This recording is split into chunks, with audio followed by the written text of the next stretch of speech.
વિદ્યાર્થી મિત્રો, આપણે અગાઉ જમીન વિશે જોઈ શકીએ છીએ કે જમીન કેવી રીતે નિર્માણ પામે છે, જમીનનું જે ઉપરનું સ્તર છે કેવી રીતે બને છે. ત્યાર પછી આપણે જમીનના પ્રકારો વિશેની ચર્ચા કરી છે. રાતી જમીન, કાળી જમીન, આંકડી જમીન, રણ પ્રકારની, પર્વતીય પ્રકારની, આવા જમીનના પ્રકારો વિશે પણ આપણે જોઈએ. હવે વિદ્યાર્થી મિત્રો, જમીન અને જમીનની પ્રવૃત્તિ એ વનસ્પતિ અને ખેતીમાં ઉત્પન્ન થતા પાકો માટે ખૂબ જ જરૂરી છે. એના માટે જમીન ધોવાણની જે પ્રક્રિયા થઈ રહી છે એ નુકસાનકારક છે. તો જમીનનું ધોવાણ કેવી રીતે થાય છે? તો વિદ્યાર્થી મિત્રો, જમીનના કણોનું કુદરતી પરિબળોથી ધોવાણ થાય છે, ક્યારેક કૃત્રિમ રીતે પણ જમીનને નુકસાન પહોંચતું હોય છે. તો જમીનના કણોનું ગતિશીલ હવા કે પાણી દ્વારા એક સ્થળેથી બીજા સ્થળે સ્થળાંતર થવું, એને આપણે જમીનના ધોવાણની પ્રક્રિયા.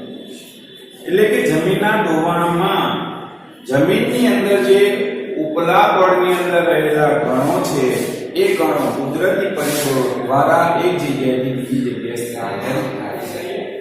એટલે કે જે તત્વો વનસ્પતિ માટે અને પાક માટે ખૂબ જ જરૂરી છે એવા તત્વો એક જગ્યાએથી બીજી જગ્યાએ વહન થતા જમીનની ફળદ્રુપતા ઓછી થાય છે.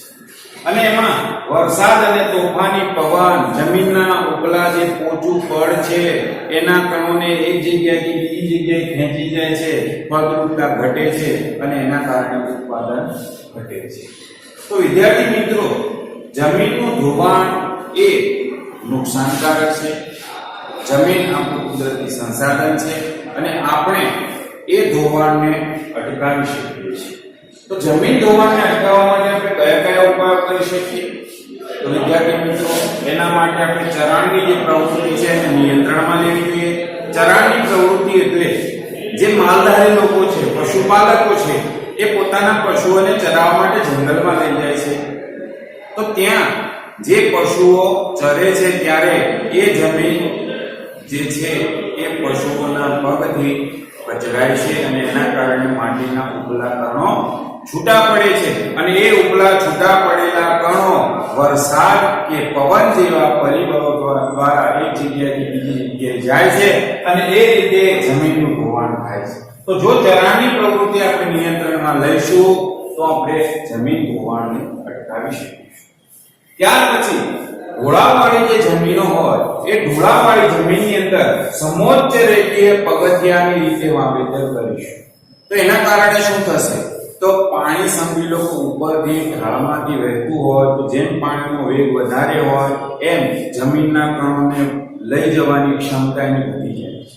જો પગથિયા ટાઈપ ખેતરો આપણે બનાવીશું અને વાવેતર કરીશું તો પાણીનો વેગ ઘટી જશે અને પાણીનો વેગ ઘટતા જે ધોવાણ છે એ ધોવાણની પ્રક્રિયા ધીમી બને છે અને ધોવાણ થતું અટકે છે.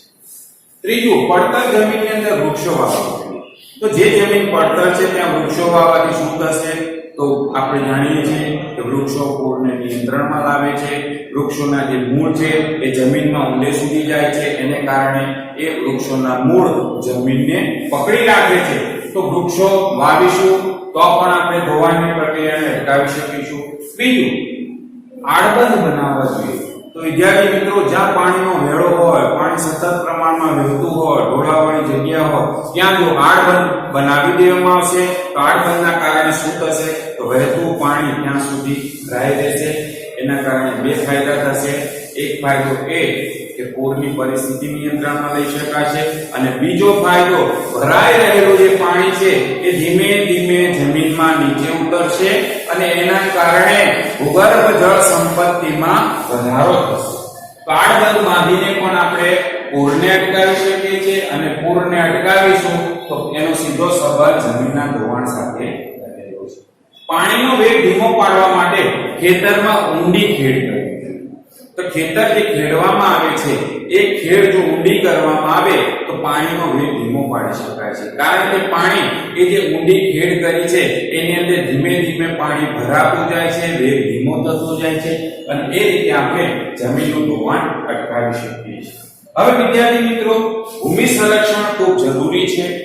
આપણે અગાઉ વાત કરી ગયા હતા કે કુદરતી સંસાધનોનું આયોજન અને સંરક્ષણ યોગ્ય રીતે થવું જોઈએ અને રક્ષણ ભૂમિ સંરક્ષણ કેવી રીતે આપણે કરી શકીએ.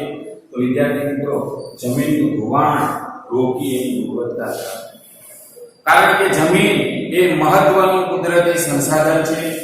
આપણો ભારત દેશ કૃષિ પ્રધાન દેશ છે અને ભારતમાં જુદી જુદી જગ્યાએ લોકો કૃષિ ઉત્પાદન દ્વારા ભારતના લોકોની ઘણી બધી જીવન જરૂરિયાતની ચીજ વસ્તુઓ પૂરી પાડે છે. તો જમીનનું ધોવાણ રોકવા માટે આપણે એનું સંરક્ષણ કરવું જરૂરી છે અને એ રીતે આપણે ધોવાણ રોકી એની ગુણવત્તા કરી શકીએ.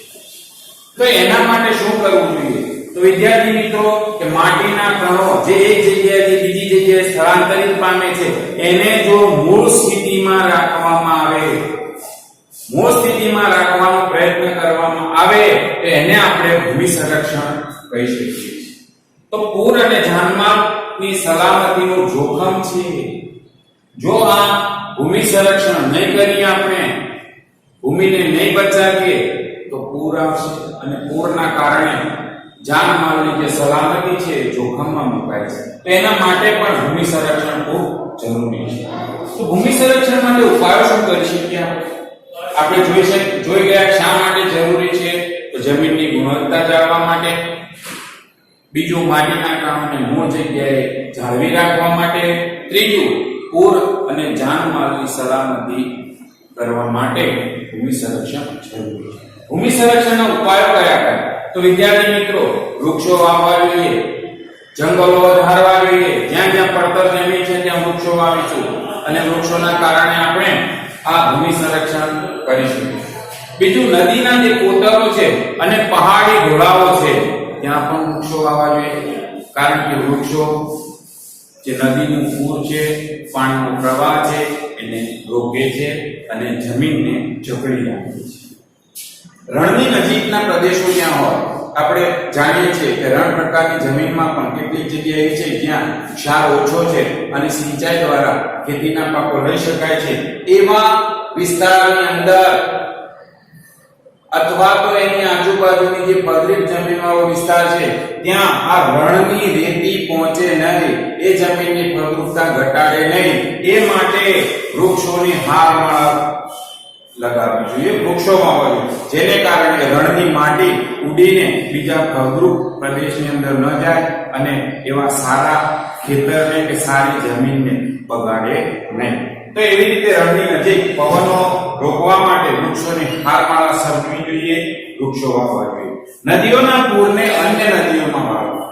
વિદ્યાર્થી મિત્રો, આપણે જાણીએ છીએ કે ભારતની અંદર કેટલી નદીઓ એવી છે કે જે વિશાળ મોટી નદીઓ છે અને બીજી કેટલીક નદીઓ એવી છે કે જે સૂકી ભટ્ટ છે, જેમાં પાણી હોતું નથી. તો આવી જે નદીઓની અંદર આવતું પૂર છે એ પૂરને આવી નાની નાની નદીઓની અંદર વાળી દેવા જોઈએ કે જેથી પાણીનો જે પ્રવાહ છે એ ઘટે છે. જે નદીઓમાં પાણી નથી એમાં પાણી જાય છે અને એવી નદીઓના આજુબાજુના ગામો સમૃદ્ધ બને છે. તો નદીઓના પૂરને અન્ય નદીમાં વાળવા જોઈએ. અનિયંત્રિત ચલણ અટકાવવું જોઈએ. તો આપણે અગાઉ જોઈ ગયા વિદ્યાર્થી મિત્રો કે ચરાણની પ્રવૃત્તિ એ જમીનને નુકસાન પહોંચાડે છે. તો ચરાણ માટે ચોક્કસ જગ્યા નક્કી કરવી જોઈએ કે ભાઈ આ જગ્યાએ પશુઓ ચરી શકશે. ક્ષિતિજ સમાંતર ખેડ કરવી જોઈએ, સીડીદાર ખેતરો બનાવવા જોઈએ. સીડીદાર ખેતરો અને ક્ષિતિજ સમાંતર ખેડના કારણે પાણીનો ભરાવો, સમાંતરથી ખેડ છે એમાં પાણીનો ભરાવો થતો નથી. અને સીડીદાર ખેતરોની અંદર ઢોળાવવાળી જે જગ્યાઓ છે ત્યાં સીડીદાર ખેતરોના કારણે પાણીનો પ્રવાહ ધીમે ધીમે ઓછો થાય છે અને જમીનના કણોને આ રીતે આપણે મૂળ જગ્યાએ બચાવી શકીએ છીએ. જે જમીનમાંથી સેન્દ્રિય તત્વો ઓછા થઈ જાય છે, જમીન ધોવાણની પ્રક્રિયાથી શું થાય છે તો ઉપરના પડમાંથી સેન્દ્રિય તત્વો કે જે ખરેખર વનસ્પતિ અને ખેતીના પાકોને ખૂબ જ પોષક છે એવા તત્વો ઓછા થઈ જાય છે. તો એવા તત્વોનું ઉમેરણ કરવું જોઈએ. આપણે ફરીથી ખેતરની અંદર એવા તત્વો નાખવા જોઈએ કે જેના કારણે જે જમીન છે એ જમીનની સેન્દ્રિયતા ફરીથી ઊભી થાય. તો આવી રીતે વિદ્યાર્થી મિત્રો આપણે ભૂમિ સંરક્ષણ કરી શકીએ છીએ.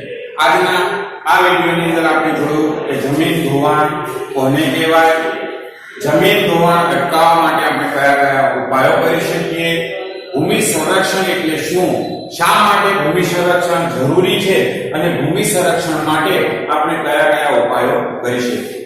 તો વિદ્યાર્થી મિત્રો, આજના આ વિડિયો દ્વારા આ પ્રકરણ 8 કુદરતી સંસાધનો પૂર્ણ થાય છે. આશા રાખું કે આપ સૌને સમજ પડી હશે અને આ જે પ્રકરણ છે એ પ્રકરણના સ્વાધ્યાયના સવાલ જવાબો વિદ્યાર્થી મિત્રો આપ ફૂલ સ્ટેપ ચોપડાની અંદર નોંધી લેશો.